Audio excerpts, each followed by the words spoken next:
Hello students, now we move on to the another important topic in this another section of cardiovascular physiology, that is cardiac output. Let's begin with the definition and its normal value. जब भी हम cardiac output की बात करते हैं, output मतलब the thing or the blood which is ejected by your heart or the output which is given by the heart to your body, so that even the great toe of your limb, that is the left foot or a right foot, is receiving its blood supply और वो अपना काम, that is metabolic activity, अच्छे से कर पा रहा है. So cardiac output, it is defined as the amount of blood ejected per ventricle per minute.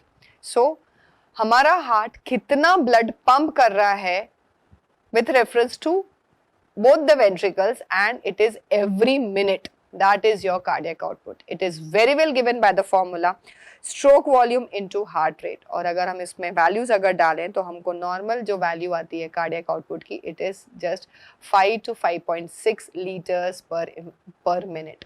Now just imagine हमारी जो इतनी बड़ी body है सिर्फ कितने amount of blood से काम चला रही है? 5 liters.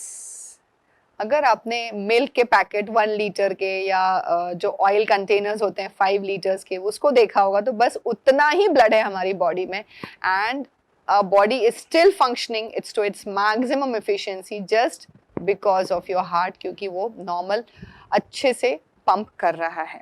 Now let us understand some other terminologies also. What is a stroke volume? So it is the amount of blood which is ejected by the ventricles per beat. ठीक है, हर एक beat के साथ आपका वेंट्रिकल्स कितना blood pump कर रहा है उसको हम स्ट्रोक वॉल्यूम बोलते हैं. और the stroke volume is equal to EDBV minus ESBV. Now what is this EDBV? EDBV is nothing but your end diastolic blood volume. So it is end diastolic blood volume, while ESBV is your end systolic blood volume. What it is? It is end systolic blood volume. और अगर हम दोनों की normal values अगर डालें तो end diastolic blood volume कितना होता है? It is 120. और end systolic blood volume कितना होता है? It is 50 ml. और अगर हमने दोनों को minus किया, you get a value of around 70 ml. आई बात समझ में? So this is the value which you get it for the stroke volume. So stroke volume आपका कितना है? यहाँ पे अगर हम वैल्यू डालें तो 70, और हार्ट रेट जो है आपका एवरेज कितना होता है? On average 72. आई बात समझ में? So if you calculate this you will get something around 4.9 litres. Okay, 4.9 liters per minute. Now the second term which you should know is the ejection fraction. So this is nothing but the percentage of end diastolic blood volume ejected from the heart with each stroke per beat. Okay, this is given by the formula ejection fraction is equal to stroke volume upon end diastolic volume into 100, and this is equal to your 60%. अगर आपका ejection fraction 60% से नीचे गया, that means your patient is not in a proper working condition of your heart and he needs the immediate admission to ICU. क्योंकि अगर आपका stroke ejection fraction 60% से कम किया तो आपकी जो टिश्यू की डिमांड्स है of every organ starting from your nervous system till the last, that is your locomotory system or the integumentary system, वो आपका cardiac उसको sufficiently provide नहीं कर पा रहा है, and that's why it is the very good indicator of your myocardial performance. Right? The next term which you should know is the cardiac index. The cardiac index is the cardiac output per square meter body surface area. ठीक है, तो cardiac output को जब हम surface area body surface area से divide करेंगे तो हमको क्या मिलेगा? कार्डियक इंडेक्स मिलेगा. क्या मिलेगा? Cardiac index. Now this is approximately 3 liters per minute per meter square.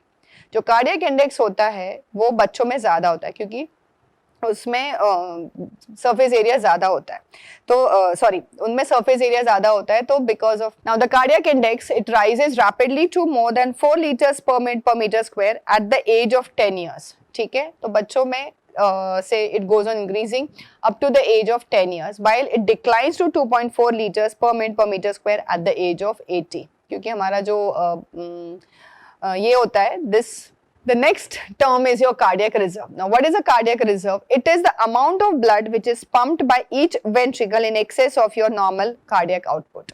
ठीक है, हमारे पास सिर्फ 5 लीटर ब्लड है, बट कभी कभी जब हम एक्सरसाइज करते हैं या हमको व्हेन वी वांट टू कहीं पे पहुंचना है टाइम पे and we are running and when we are in hurry, तो हमारा कार्डियक जो है वो हमारे को एक्स्ट्रा वॉल्यूम ऑफ ब्लड दे सकता है, that is called as your reserve. तो हमारे पास रिजर्व कितना है?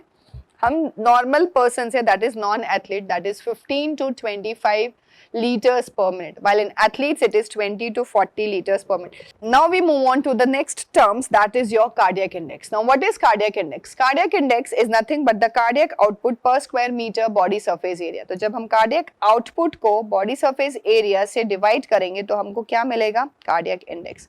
Normally the cardiac index, it is in the range of, it is 3 liters per minute per meter square. ठीक है, अब जो कार्डियक इंडेक्स जो है, it rises rapidly to more than 4 litres per minute per metre square at the age of 10 years. मतलब जो बच्चे होते हैं, चिल्ड्रन होते हैं, उसमें ये ज़्यादा होता है. वही कंपेयर, अगर हम कंपेयर करें 80 years इंडिविजुअल के लिए, तो it will decline to your 2.4 liters per minute per meter square.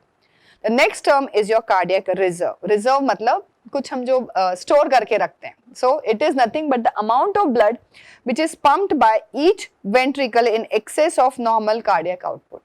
ठीक है, तो हम नॉर्मली 5 लीटर ब्लड है, हार्ट आपका इतना ही ब्लड पंप कर रहा है, बट कभी कभी हमको डिमांड ज्यादा हो जाती है, as if when we want to run, जब हम एक्सरसाइज कर रहे हैं तो हार्ट अपना भी एफिशिएंसी बढ़ा देता है, उसको फिर वो ज्यादा आपको ब्लड देता है. तो ब्लड कितना ज्यादा प्रोवाइड कर सकता है? Just imagine, in normal non-athletic individuals, it is 15 to 25 liters per minute, while in athletes, it can go up to 20 to 40 liters per minute. अब तुम बोलोगे यार मैम, आपने स्ट्रोक वॉल्यूम, हार्ट रेट इतना बता दिया, फिर ये रिजर्व कहाँ से आता है? Actually this amount of blood it is stored in your venous system. आई बात समझ में? दैट इज जब हमको जरूरत होती है तब ये काम में आता है. ठीक है, सो वो उतना आउटपुट बढ़ा रहा है फॉर दैट, क्योंकि हमको उस टाइम पे वो उतनी डिमांड है. आई बात समझ में? So this is your cardiac reserve. Now let us understand the distribution of your cardiac output in the body.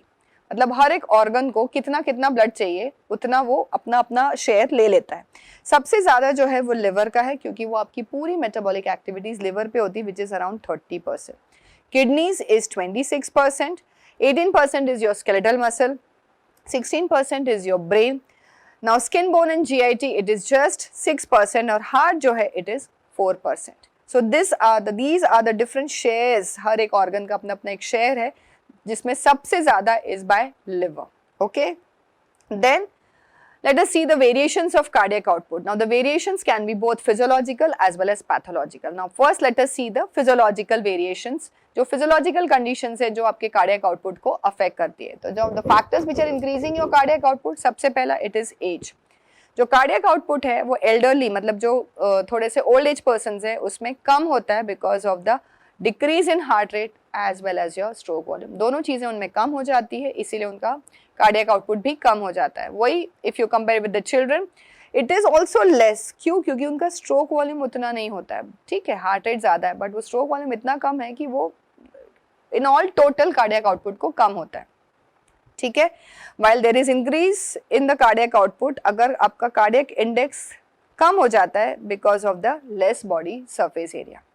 Now gender पे अगर हम जब जाते हैं second factor, तो it is less in females with comparison to males, क्योंकि females में ज़्यादा you have a more of the fat. Now in exercise it increases by 700%, and it depends on the vigorousness of your exercise, whether you are performing mild type of exercise, moderate या severe type of exercise. उसके ऊपर ये depend करता है कि आपका cardiac output 700% तक बढ़ेगा या कम होगा, whatever it is. Also it is increased due to sympathetic stimulation.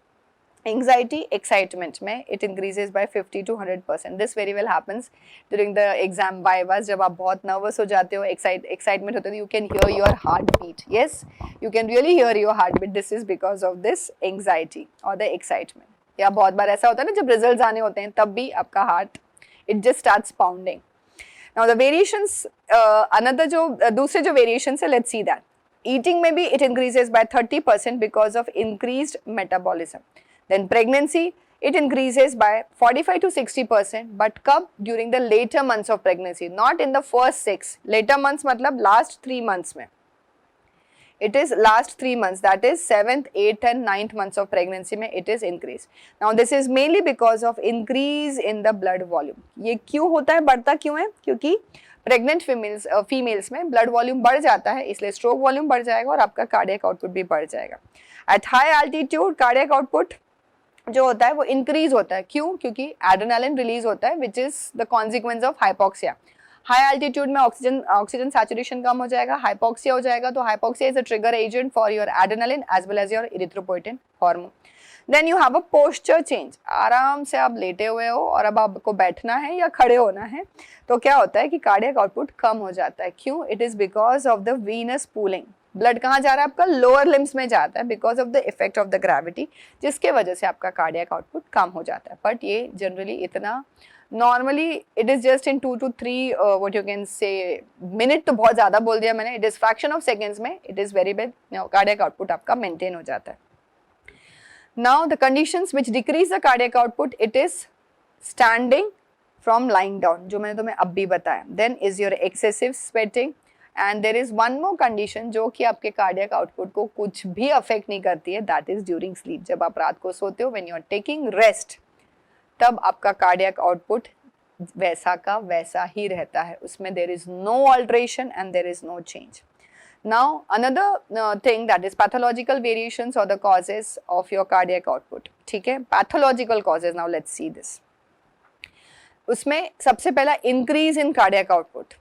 Fever आ गया, anemia and hyperthyroidism. Fever में क्या होता है कि आपका जो temperature है वो बढ़ जाता है, जिसके वजह से oxidative process बढ़ जाता है, metabolic activity बढ़ जाएगी, आपका cardiac output बढ़ जाएगा. Anemia में it is hypoxia. Hypoxia, this I have already said. Adrenaline, erythropoietin hormone, ये सब कुछ ultimately they will cause in the increase in the cardiac output. Then hyperthyroidism की बात करूँ तो यहाँ पे metabolism बढ़ने के वजह से you have increase in the cardiac output. Now the factors, pathological causes जो हैं जो they cause a decrease in cardiac output is arrhythmias. Arrhythmias मतलब this we have seen in the ECG time में. Arrhythmias मतलब there is altered rhythm generation, मतलब SA node is not your pacemaker.